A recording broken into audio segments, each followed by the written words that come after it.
ఇలాంటి రేకుకి ఇటువైపు ఉన్న రేకుకి అటువైపు ఉన్న రేకుకి మధ్యన అటాచ్మెంట్గా ఇంకో రేకేసి దీంట్లో ట్రాన్స్పోర్ట్ చేస్తున్నారండి ఈ యొక్క ఛాంబర్లో.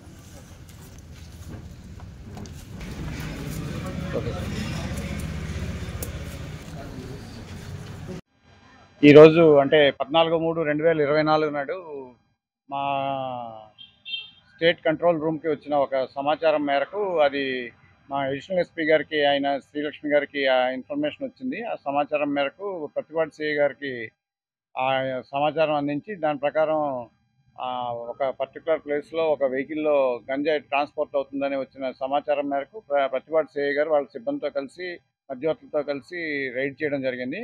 అక్కడ వెహికల్ నెంబర్ అవి కూడా మాకు ముందే ఇన్ఫర్మేషన్ వచ్చింది. ఆ ఇన్ఫర్మేషన్ ప్రకారం ఈయన స్పాట్కి వెళ్ళి చెక్ చేయగా ఆ వెహికల్లో ఒక ఆసామి గంజాయి రవాణా చేస్తూ దొరికాడు.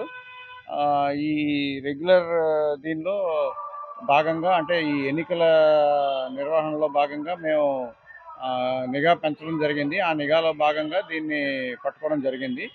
ఈ దాడిలో ఒక రహస్యంగా చాసిస్ కింద ఒక అర తయారు చేసి ఆ అరలో సుమారు 84 ప్యాకెట్లు గంజాయి రవాణా చేయడం జరిగింది. ఆ 84 ప్యాకెట్లు మొత్తం తూయిగా అది మొత్తం 176 కేజీల గంజాయి సుమారు మాకు పట్టుబడింది.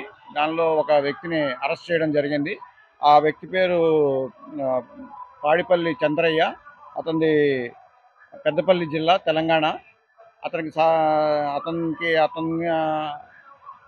ఆర్డర్ ఇచ్చి తెప్పించిన ఆసామి కూడా మేము దర్యాప్తు చేస్తున్నాము, ఎవరు తెప్పించారు ఏంటనేది అతని వివరాలు కూడా మేము తెలుసుకోవడం జరిగింది.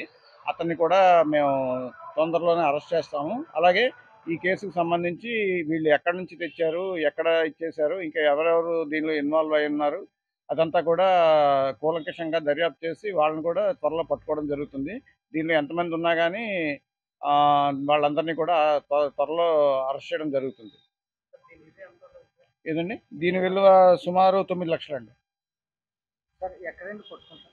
కృష్ణవరం గ్రామం హైవే మీద టోల్ గేట్ దాటిన తర్వాత.